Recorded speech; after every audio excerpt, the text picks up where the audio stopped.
this week to talk about the Portland Queer Comedy Festival. For the people that missed you, what's the festival going to be like? Oh, well, it's going to be amazing.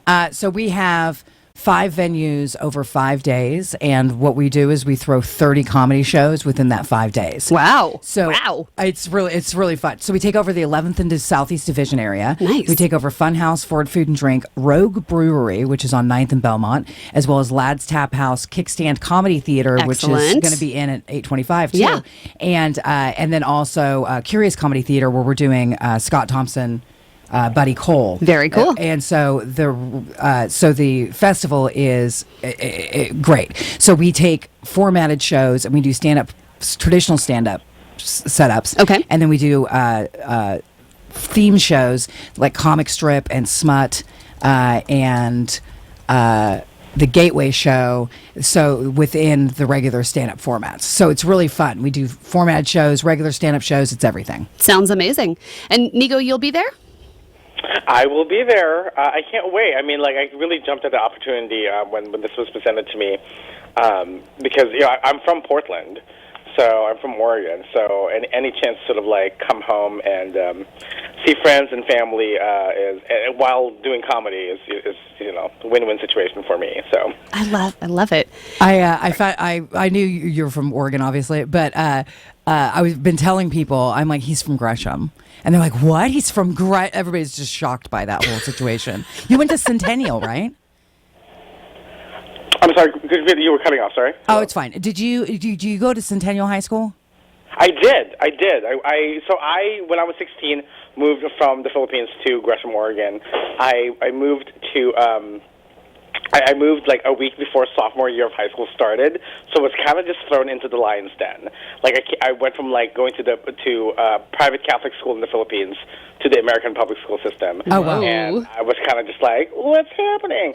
I really didn't know what I was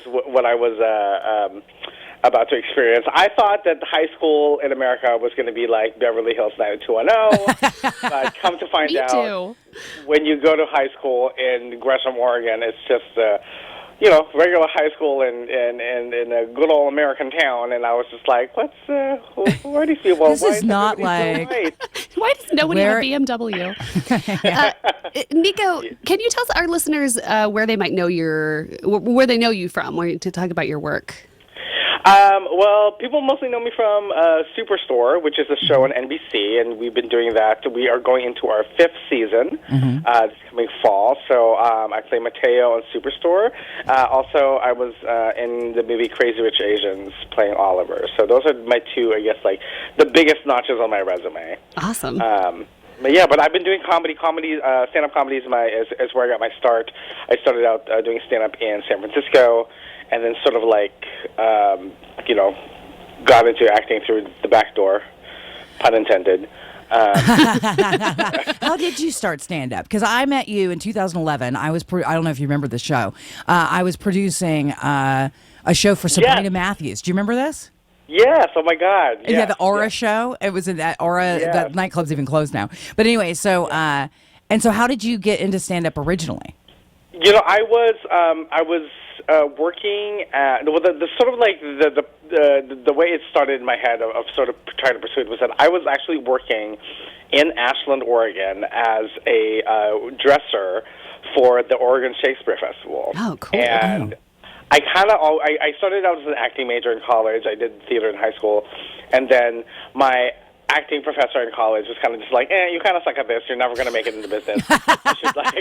You should how uplifting. change your major to costume design because you're good at design. So like they really encouraged me to sort of switch paths, and so I became a costume design major, and eventually like I started working at the Oregon Shakespeare Festival doing in the costume department, being a dresser. But one of the actors that I was in charge of dressing was someone who was like, you should do comedy because you're pretty funny. I was like, oh, yeah, I guess I could try it out. So I was like, you know what, I'm going to leave the small town in Oregon and I'm going to go to San Francisco.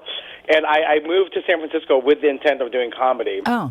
It really just like sort of like got stuck in my head that I was going to do that. And I moved to San Francisco, but I was too afraid to do it for like 3 years. It took me like 3 years to muster up the courage to actually like go to an open mic and do it. And then after that first open mic, I was kind of just hooked. Yeah, I think the same thing happened to me as far as it took me years. I went to open mics in Texas because I started in Austin. So I went to open mics in Texas for like 3 years and just was terrified. I mean, just terrified of doing it. Yeah, and I didn't use it I'm terrified before. of watching people do, like, I can't, you know what I mean? Like, we get that, like, emotional empathy Connection. thing. Yeah, When yeah. you're watching someone else do stand up, especially for the and if first they're- time, and if you're they're like, bombing, you're I'm like, oh, no. terrified. Yeah. Yeah. Yeah. And once you do it, you're hooked forever. I mean, you're either hooked forever or you're not. So it's like people Yeah, either do. I think you find out right away if it's for you or if it's not for you. And it's like when I did the first time, it was just like, you know, this light bulb moment. It was just like, I should have been doing this, you know, like forever ago. Like, it was so much fun, and it was like the exact medium that I wanted to perform in. So it was just like this amazing discovery. Yeah, and then you can also, the thing I love about stand-up too is that you control your own experience and performance, and so therefore you're not depending on like band members, you're not depending on somebody else writing your music, you're not depending on anything else. Exactly. It's You know, I was just recently in a play. I did a play off Broadway this summer, and you know, after being trained as a stand-up for so long, of being able to address the audience and really sort of like feed off the audience and talk to them, it took like all my willpower not to not break the fourth wall. not break the fourth wall, and just really like cut somebody out when somebody's cell phone was ringing, or heckle, you know, if somebody was just like being a horrible audience member. I just wanted to like decimate them, but you can't do that because it's theater. You're like, this is not TV. Yeah. Exactly. Oh my gosh. An entirely different kind of play. Yeah. Did you do you get to do stand up as much now, or are you kind of tied to the TV show so you're not able to go out as much as you or do you make a point? I definitely don't do stand up as much as I would like. It's a little hard when you have to be on set at 6 in the morning. Yeah.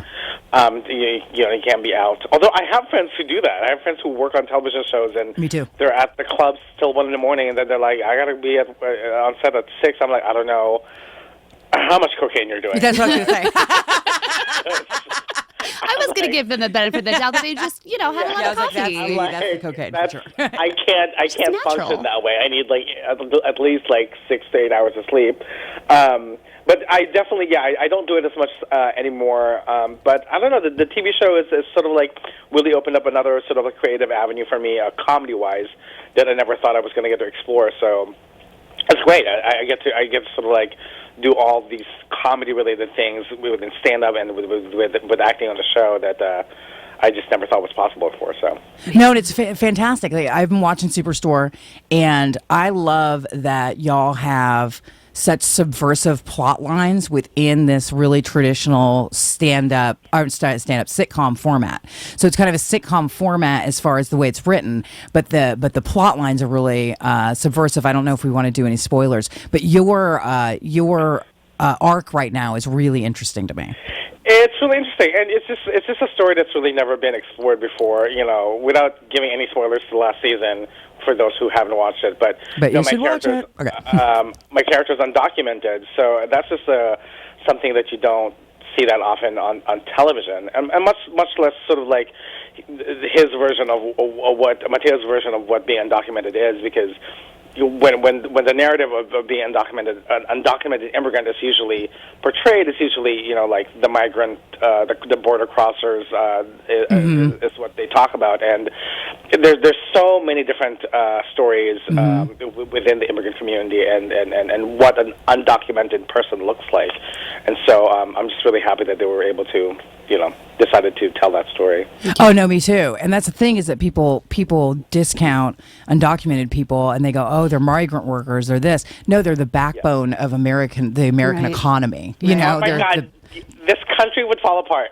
This country wouldn't exist. Everything would stop working. I mean, the country wouldn't exist. We wouldn't have railroads. We wouldn't have fruit and vegetables. We wouldn't have the ability to go to a restaurant and have a meal. We wouldn't have so many things without people coming to this country to try to make something of themselves. It's just frustrating to me. It's comedy and it's truth. Anyway, come to our comedy. I know. Here are these and other hilarious thoughts. They're hilarious. Belinda, she's hilarious, especially when she gets into.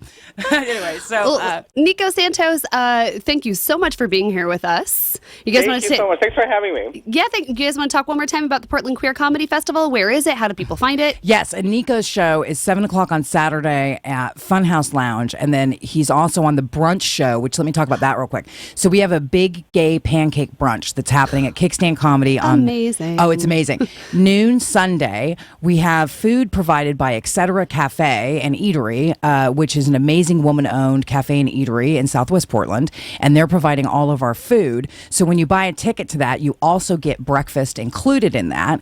And so, because we're doing that, we're also doing a fund drive during that breakfast, not during the show, but before and after the show, for Sisters of the Road Cafe. So we're going to be doing. So you're if you want to throw in for breakfast that you're not paying for, you can tip it to Sisters of the Road. And Sisters of the Road is a great cafe for homeless women, and has a lot of different programs that help homeless women. And so all the proceeds will go to that. Love it. I love it. Where can people go to buy tickets? Oh, PortlandQueerComedyFestival.com. We have passes, we have day tickets, we have individual tickets. Hurry, because Nico's show's almost sold out for his Nico and Friends at 7 on Saturday. Yes, buy them tickets. Yes, so buy tickets. all of the tickets, and it's going to be an amazing time. We have parties, we have lots and lots and lots of shows. Okay, awesome. Thank you so much, Belinda and Nico, for joining us today. Portland Queer Comedy Festival happening the 17th through the 21st. Up next is going to be Kickstand Comedy, so stick around for that. We're going to take a quick musical break, and we'll be right back. This is X-Ray, where radio is yours. Bye. Bye. Baby, baby, baby.